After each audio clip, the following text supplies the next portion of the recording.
నా ప్రభుత్వం కూడా పూర్తిగా మునిగిన ఇళ్లకు 25,000 రూపాయల సాయం అందిస్తా అంటాను. దీనిపై మీ అభిప్రాయం? సాయం అందిస్తాను అంటున్నారు కానీ అన్న, అధికారులు వస్తున్నారు వెళ్తున్నారు. ఇప్పుడు ఎక్కడ దాకా కాదు, నేను మీకు చూపిస్తా దీంట్లోది. ఏం వస్తున్నారు వెళ్తున్నారు అన్న. ఇది నా ఫోన్లో ఉంది, నాది రూమ్, ఇక్కడ లైట్ల రూమ్ ఉంది. ఈ నీళ్లు తన్ని మునిగిపోయింది. మునిగిపోతే వస్తున్నారు అన్నారు, వాళ్ళు వస్తారు వీళ్ళు వస్తారని నేను చెప్పాను. ఇక చూడు, నేను నీకు ప్రూఫ్లతో సహా చూపిస్తా. మాటలు చెబుతావు కానీ పనులు లేవన్నా. ఏం చేస్తారన్న? ఇగో అధికారులకు వాళ్ళకి చెప్పాను, వీళ్ళకి చెప్పాను.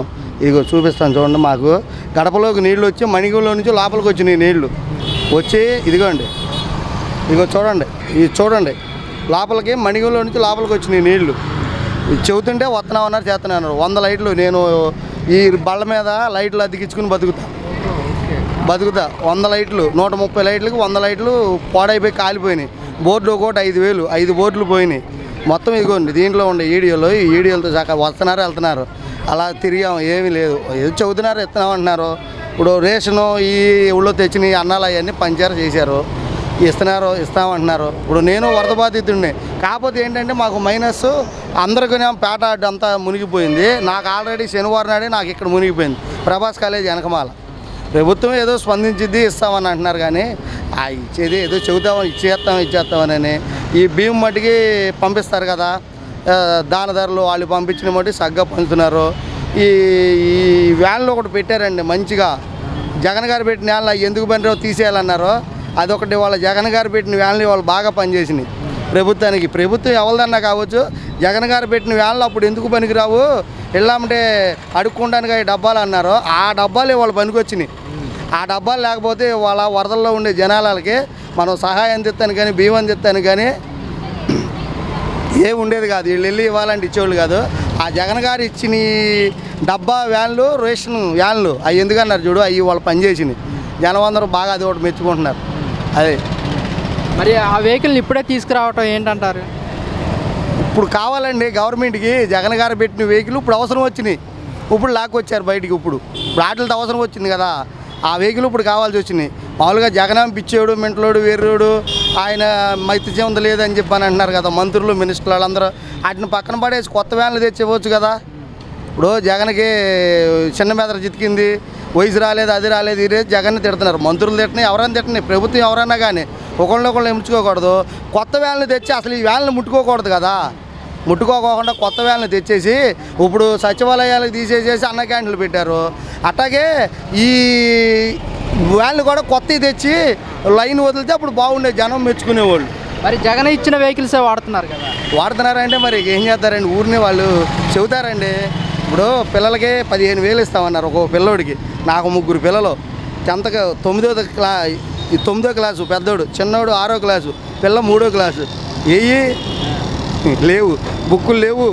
పిల్లలకి అన్నం కూడా సరిగ్గా బాగోట్లేదంట. మా పిల్లలు ఇటువరకే వెళ్ళిపోయేవాళ్ళు.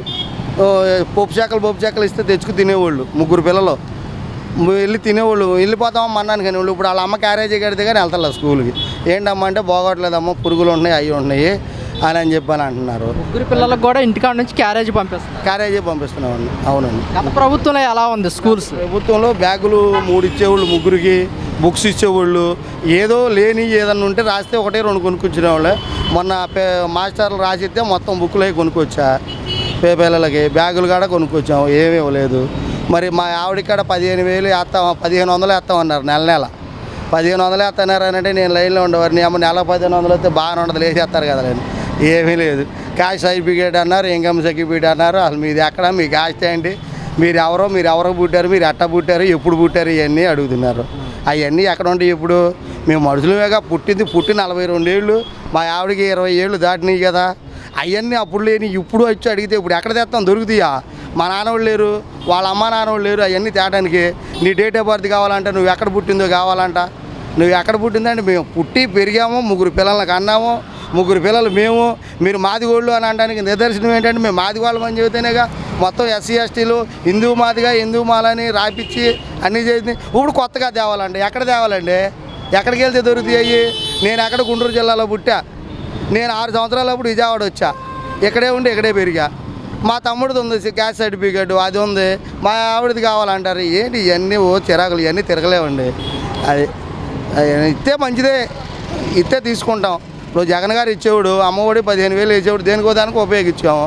ఇప్పుడు అట్టగే 45 సంవత్సరాల వాళ్ళకి డబ్బులు వేసేవాడు, అది దేనికో 18,000. అట్ట కాదని నెలకి 1,500 అని పెట్టాడు. ఏమి లేదు ఇంతవరకే. అదేమంటే ఇస్తాము చేస్తామయ్యా ఇప్పుడేగా మేము ఎక్కింది అని అంటున్నారండి. మరి కాదండి, చంద్రబాబు నాయుడు గారు కూడా ఈ పథకాలు చూస్తుంటే నాకు భయం వేస్తుంది, ప్రజలందరూ కూడా ఆలోచించుకోవాలంటున్నారు. అది చెప్పాడుగా మన అసెంబ్లీలో చెప్పాడుగా, మన అన్నింటిలోకి వచ్చింది కదండి. చూసాము 6 మనం సూపర్ 6 అన్నాము, అక్కడ చూస్తుంటే భయం వేస్తుంది అని చెప్పాను అన్నాడు. అయిపోయింది. గ్యాస్ బండ్లు ఏమో మన నాదేళ్ల మనోహర్ గారు గ్యాస్ బండ్లు ఈ సంవత్సరం ఇత్తలేదన్నారు. నారా లోకేష్ గారు ఏమో చర్చిచ్చినాక ఏదో ఒకటి చేద్దామని అని చెప్పాను అన్నారు. అన్నీ టీవీ వస్తున్నాయండి. ఇవాళ జనాలు ఎవరు అమాయకులు లేరు, పిచ్చోళ్ళు లేరు, అందరూ తెలివైన వాళ్ళే. కనీసం చదువు కానివాడు కూడా స్మార్ట్ ఫోన్ ఉంది, అన్నీ చూస్తున్నారు, అన్నీ గమనిస్తారు.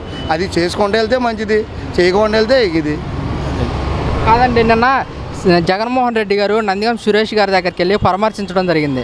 అక్కడ జగన్మోహన్ రెడ్డి గారు మాట్లాడటం జరిగింది, ఎల్లకాలం ఈ ప్రభుత్వం ఉండదు, మేము కూడా అధికారంలోకి వస్తామని చెప్పడం జరిగింది. దీన్ని వస్తుందండి. ఎప్పుడు ఒకళ్ళే ఉండరండి. ఒక మంచి చెడు రెండు ఉంటుంది.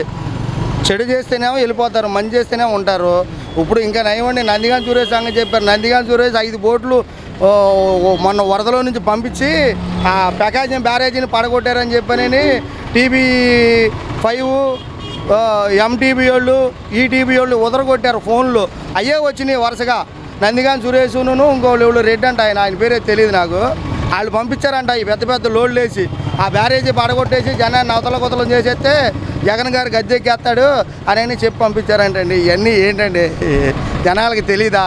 అవన్నీ కరెక్ట్ అయిన మాటలేనండి. ఏ ఛానల్ అయినా కానీ ఏదన్నా రాజు కానీ లేకపోతే ఇంకోటి ఏదన్నా చేయని ఎట్టన్నా చేయని అవి ఉండట్టు చెప్పాలి, ఉండట్టు చేసుకుంటూ పోవాలండి. లేనిది ఉండట్టుగా ఉన్నది లేనట్టుగా. ఇప్పుడే బురద లేదు, ఇక్కడ బురద తీసి నీ మీద వేసానంటే అది కుదిరిద్దండి, కుదరదుగా. అక్కడ బురద ఉండాలిగా, నీ మీద వేసానంటే ఆయనకు రుజువు లేకుండా ఇవన్నీ చెప్పుకునే కాదండి. ఉండట్టు మీడియా వాళ్ళు రాయాలి, ఉండట్టు చెప్పాలి. అది మొన్న మా పిల్లలు భోజనానికి వెళ్ళారు అన్నా క్యాంటీన్కి వెళ్తే టోకెన్ల ప్రకారం ఇచ్చారంట. టోకెన్ల ఇప్పుడు 20 మంది వచ్చారు, వెనకమాల 20 మంది ఉన్నారు. 20 మంది తినేళ్ళాక మళ్ళీ 20 మంది అంట లోపలికి. ఇప్పుడు ముసలాం ముతుకోళ్ళు అన్నీ వేస్తున్నాయి కదా, ఇక్కడ నుంచోవాలి పిల్లలైనా. అది 20 మంది తిని వెళ్ళిపోయినాక అవి ఏమి వేస్తున్నారండి పొద్దున్నే. అదేంటి మనం ఇదివరకు చిన్నప్పుడు గీతలకు వేసేవాళ్ళం మడ్డిగూడు, అట్టా ఉండేయండి ఈ ఇడ్లీలు అవి. అదేనండి.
అన్ని